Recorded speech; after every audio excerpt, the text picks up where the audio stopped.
Alors, le Musée de la Civilisation a conçu une nouvelle exposition qui s'appelle René et l'évêque. Et la ligne directrice qu'on a adoptée ici, l'équipe de projet, c'était de mettre de l'avant la personnalité de René Lévesque, ses traits de caractère.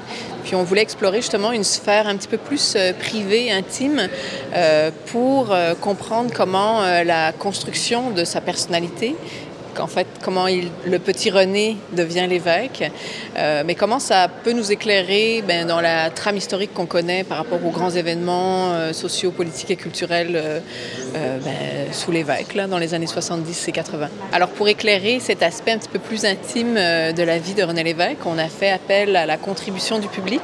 On a lancé un appel à objets qui a duré 3 mois en début d'année donc 2022, et on a reçu près de 250 propositions d'objets, des archives, des photographies, bien entendu des objets. Et de ces 250 propositions, on en a retenu 60 dans l'exposition. Donc ça représente près de 40-50% de tous les objets de la salle. Donc on est vraiment très contents et on remercie beaucoup les gens qui ont participé au projet.